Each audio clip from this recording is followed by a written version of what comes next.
The men who were in charge of security during the U.S. Capitol assault have told their story in public for the first time. Their testimony today at a U.S. Senate hearing was a tale of bad communications, bad intelligence, and blame-laying. Congressional correspondent Lisa Desjardins reports. It began powerfully. Capitol Police Captain Carnation Mendoza told senators of hours of hand-to-hand combat to secure the Capitol Rotunda on January 6th. I received chemical burns to my face that still have not healed to this day. Officers begged me for relief as they were unsure how long they could physically hold the door closed, with the crowd continually banging on the outside of the door, attempting to gain re-entry.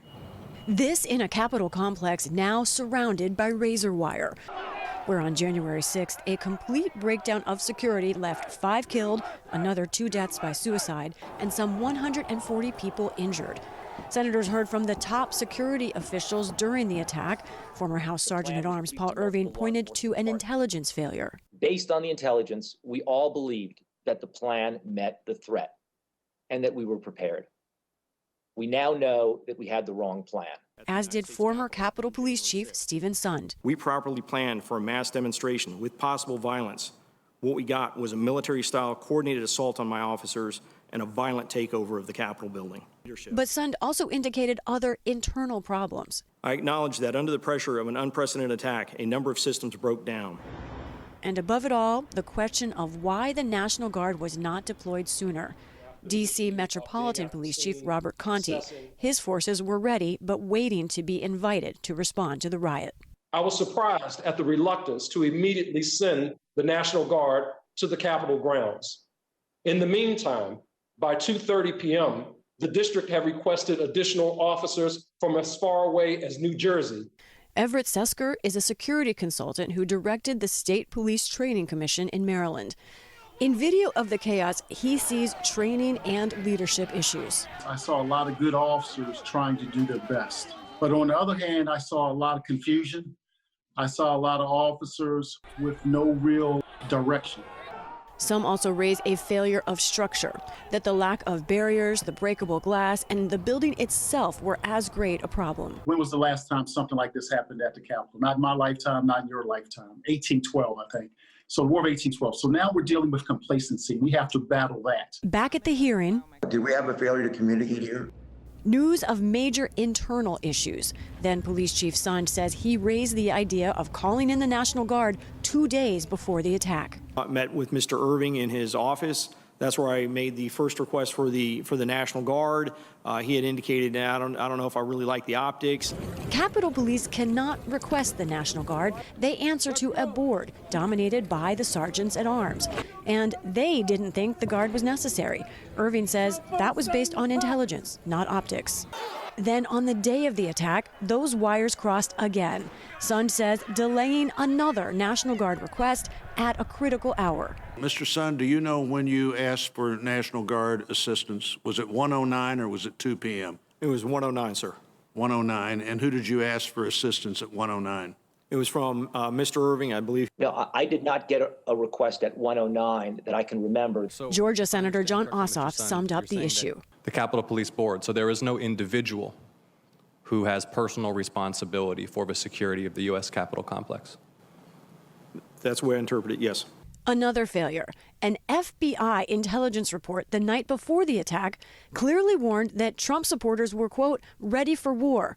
But word never got through to either sergeant at arms or to the Capitol Police Chief. I actually, just in the last 24 hours, was informed by the department that they actually had received that report. The hearing is just part of the January 6th response.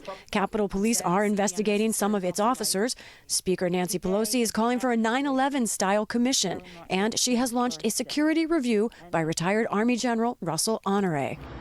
Meantime, at least 5,000 National Guard troops will remain at least a few more weeks. The temporary fencing and military-like zone for blocks around the Capitol will stay up, though many members of Congress want it to go. Eleanor Holmes Norton represents Washington, D.C. in Congress. She says all of this hampers Congress, harms nearby neighborhoods, and is no longer needed. All of this should be done gradually. Those National Guards are needed at home. They certainly aren't needed now If we have not had a deterrent effect by now, we'll never have one.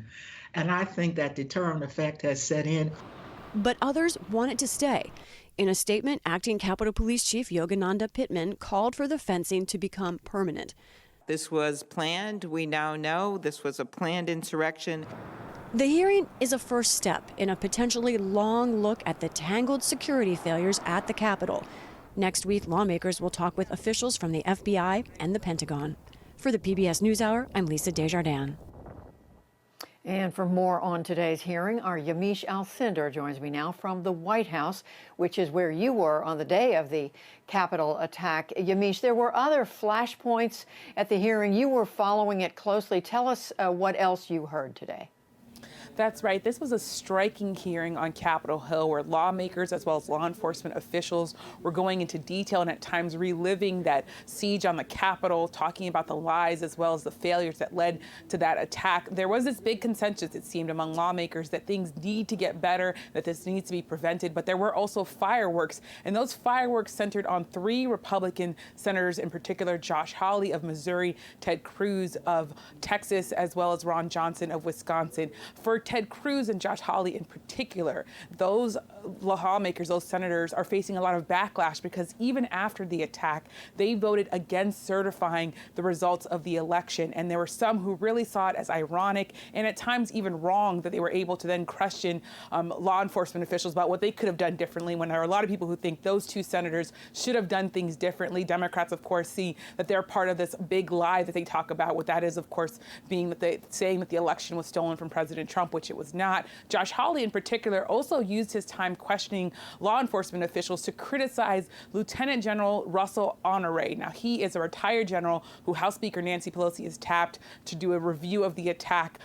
Josh Hawley, in the hearing, was saying that essentially he should not have said that there were police officers who were quote unquote complicit in the attack, and he was asking law enforcement officials whether or not they were complicit. So that was really seen as him criticizing Lieutenant General Honore. Also, Senator Ron Johnson, he was spreading at times disinformation in this hearing. He was suggesting that there were left-wing provocateurs as well as fake Trump supporters who were responsible for this attack. But Judy, that's just not right. The large number of people who carried out this attack, they were Trump supporters. They were wearing Trump symbols. They were also chanting and going after some of the targets that former President Trump had laid out, including, of course, former Vice President Mike Pence. All of this is that the White House is really watching this closely and hoping that their Attorney General nominee, Merrick Garland, will be able to handle some of this once he gets into office.